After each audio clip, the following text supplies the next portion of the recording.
In a world governed by appearances, a mother would do anything for her children, and Ann Bevan was proof of that.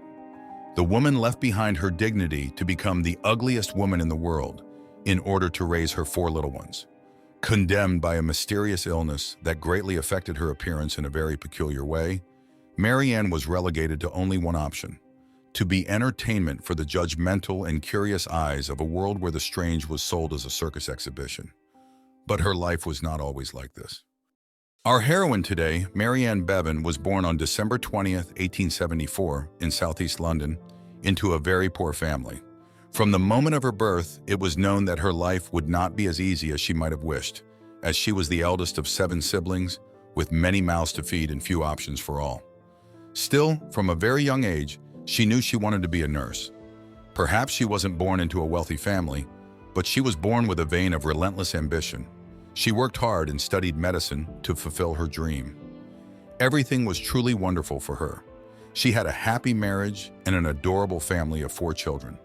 In her portraits, the eyes of a beautiful woman light up, seemingly having achieved her own success along her path. However, her life changed when she began to experience strange symptoms. Ann began to complain of very strong migraines, muscle pains, and joint pains. Gradually, the symptoms became more evident in her physique. What initially seemed like simple nuisances soon turned into a whirlwind of transformations that threatened to strip her of her femininity. Every morning, as she looked at her reflection in the mirror, she found herself faced with an increasingly distorted and unfamiliar image. Her once smooth and radiant skin became rough and thick, especially on her face. Her nose and jaw took on exaggerated proportions, distorting her features and robbing her of the delicacy she cherished so much. With each passing day, Ann watched as her hands and feet grew larger, forcing her to get larger shoes and gloves. Her voice, once melodic and soft, became deep and hoarse, almost unrecognizable. Even her body hair began to multiply, covering her skin with a mantle that further distanced her from the beauty standards of the time. These drastic and sudden changes were nothing but the ravages of acromegaly, a very rare and cruel disorder caused by the excessive and uncontrollable production of growth hormone, the vital substance that orchestrates the development and maturation of our bodies. But it is so rare that it occurs that even today, only an annual incidence of 1 case per 100,000 people is reported. Ann, unfortunately, was a victim of that statistic. While we all produce this hormone naturally and in balance, allowing for harmonious growth, in the case of acromegaly, the body loses that delicate equilibrium. The pituitary gland, that small yet powerful structure located at the base of the brain, begins to secrete disproportionate amounts of the growth hormone, unleashing a whirlwind of devastating physical changes. For Ann, this disease was not a mere misfortune, but a sentence that threatened to strip her of everything she ever valued. Each day, her reflection in the mirror transformed into a canvas of deformities, a cruel mockery of nature that challenged her very identity. This disease, driven by uncontrolled levels of the growth hormone, not only distorted her physical appearance, but also threatened to destroy her essence itself. Each change was a relentless reminder that her body had become a battleground, where nature fought against itself in an unforgiving war. These were such drastic and sudden changes, and it was precisely what Ann was experiencing at the age of only 32. She was so young. In those dark times when understanding of this disease was virtually non-existent, there were no effective treatments to halt its relentless progression. Today, acromegaly can be successfully treated through hormonal therapies and surgical procedures, offering those who suffer from it the opportunity to regain their appearance and quality of life. But in Ann's time, her future was irrevocably sealed, turning her into a prisoner of her own body. The disease progressed rapidly. Ann constantly suffered from migraines, yet she tirelessly continued working to support her family. Throughout this time, her husband Thomas, a florist by trade, remained unwaveringly by her side as unconditional support. The toughest part of our girl's story begins here. In 1914, her husband unexpectedly passed away from a stroke, leaving the mother alone with her 4 children. Stress and responsibilities weighed heavily on her, further worsening her symptoms. At 40 years old, widowed and mothering without assistance. The disease had already completely altered her appearance. Mary Ann became unrecognizable. Her face, once evocative of beauty and subtlety, was forever left behind, and the nursing work she had longed for and fought tirelessly for became a cruel reminder of the disease's relentless grip.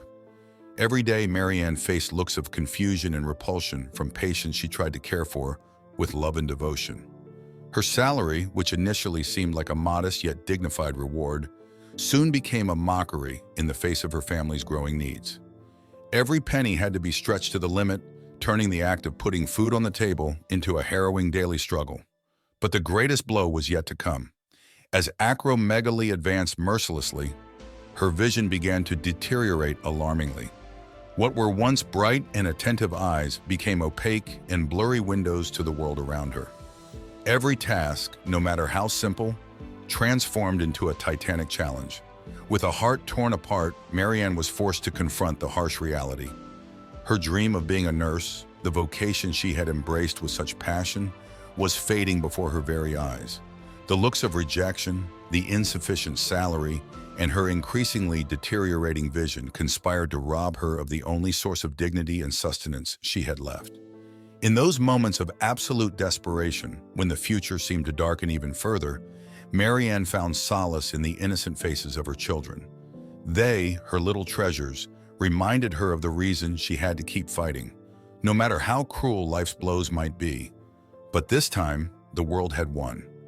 Mary Ann left her job as a nurse and ventured into the search for some other source of income.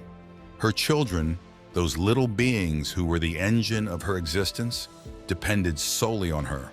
There was no backup, no safety net, other than the infinite love burning in her chest. But the road was fraught with insurmountable obstacles. Every door she knocked on slammed shut in her face, disfigured by the cruel acromegaly. Employers, blinded by the prejudices of a superficial society, saw in her a repulsive spectacle, unworthy of acceptance into their ranks. And not only in job positions, but also on the streets, she was subjected to mockery and hurtful comments. The society of 1900 may not be far removed from the mindset of the society we live in. Mary Ann was rejected solely for how her face looked. In those times, society lived under the influence of a superficial mentality, where physical beauty stood as a fundamental pillar. Women were judged and valued by their appearance, and those who did not meet the imposed beauty standards were left out. The cruelty of this mindset was such that even mothers felt compelled to sacrifice their own dignity to secure a future for their children. So desperate to find any way to earn the livelihood they so desperately needed, Mary Ann faced a path littered with rejections and closed doors. Each denial felt like a stab to her heart, but the flame of her maternal love burned stronger than ever, propelling her forward regardless of the obstacles. It was then that an unimaginable opportunity presented itself to her, a glimmer of hope in the darkness that challenged all conventions. In the depths of her despair, Mary Ann seized the most unique thing she had, something society considered a curse, and cleverly turned it into her most powerful weapon.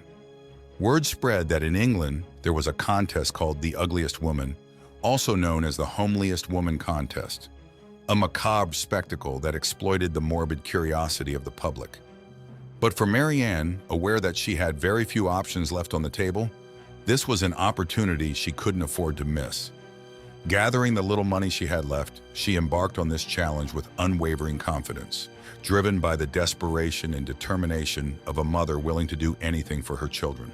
Against all odds, Mary Ann defeated nearly 250 contestants, emerging victorious with the title of the Ugliest Woman and claiming considerable prize money. It was a bitter but necessary triumph, which would allow her to secure the livelihood of her family, even if it meant exposing her deformity to the curious and mocking gazes of the public. But Mary Ann's journey didn't end there. A couple of years later, in 1920, Mary Ann saw an advertisement in the newspaper for a traveling sideshow of wonders. She decided to once again ignore her reservations and attend an interview. It was published by a European agent of the circus, the Ringling Brothers and Barnum and Bailey, and it read, "Wanted Ugliest Woman. Nothing repulsive, maimed, or disfigured. Good pay is guaranteed. and there is long-term engagement for successful applicants. Send a recent photograph. The man who hired her, Claude Bartram, later described Marianne's behavior during that decisive encounter. In his own words, she was not repulsive at all.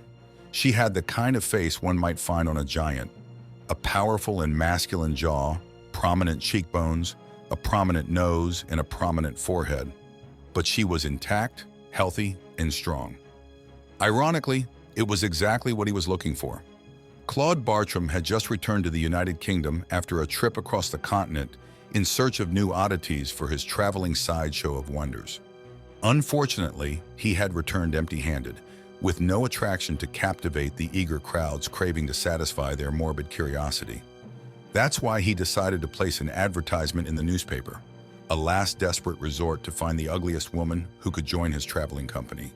Within days, responses to the advertisement flooded Bartram's mailbox, turning into an extraordinary torrent of applicants. Each envelope held the hope of a new discovery, a rarity that could satiate the insatiable appetite of the crowds for the grotesque and the abnormal.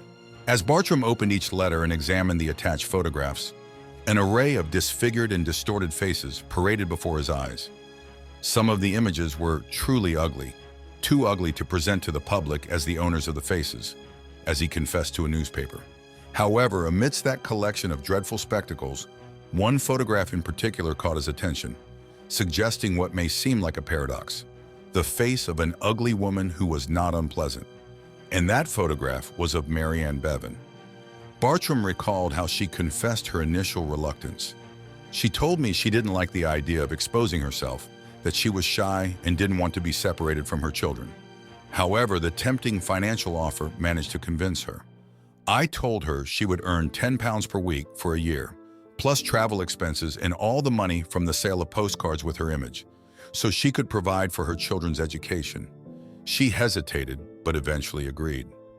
At that moment, Marianne's heart was torn by a whirlwind of conflicting emotions. The prospect of exposing herself to mocking gazes and cruel comments from the crowds filled her with shame and fear. But she sacrificed her dignity for the well-being of her 4 children. Her decision was noble, but it wouldn't make her life in the sideshow any easier. So with a heavy heart but her head held high, she accepted Claude Bartram's offer. And with indomitable courage, she joined the circus as a phenomenon attraction, becoming a circus celebrity in the United Kingdom. She traveled through cities in England, Scotland, and Ireland, appearing in numerous shows and amassing a legion of fans who felt a morbid curiosity to behold her disfigured appearance. At every performance, Marianne faced incredulous stares and murmurs of astonishment. But in her heart, she knew that this sacrifice was a small price to pay for the well-being of her children. Every applause and every coin thrown at her feet was a reminder that her unconditional love had led her to defy the limits of human dignity. As a result, she was invited to Coney Island, New York, to perform in a showcase. Upon her arrival, Mary caused a sensation, and all the newspapers in New York featured headlines about the ugliest woman in the world. It was there that a famous showman named Samuel W. Gumpertz saw her and immediately hired her for his show at the Dreamland Circus. For years and years of performances, Marianne had to dress in somewhat silly ways to emphasize her particular appearance even more, as well as make faces and do whatever was necessary to attract and entertain the audience. However, in every show, she gave her best, offering her brightest smile and attitude. Her main driving force was her family, and ultimately, she had achieved her goal: to earn a lot of money to secure a good future for her children. During her years performing in New York, she managed to amass the sum of $50,000, which today is close to $800,000. Finally, Marianne had unlocked success, becoming a circus celebrity thanks to her unique appearance. However, the path that had led her to this point was fraught with sacrifices and pain. Now, having accumulated a small fortune, she decided to take a break and enjoy a well-deserved rest. For 6 months, Marianne embarked on a vacation away from the stage lights and the curious gazes of the public. But despite the distance, her heart remained firmly connected to her children, who were already in boarding school. Through constant correspondence, Marianne ensured to keep alive the ties that bound her to her most precious treasures, those for whom she had sacrificed so much. But Mary Ann's restless spirit could not remain idle for long. Despite her newly acquired wealth, she soon felt the need to return to the road and immerse herself in the vibrant and itinerant atmosphere of traveling fairs. Thus, she embarked on a new journey throughout southern England, delighting crowds with her captivating presence and her story of overcoming adversity.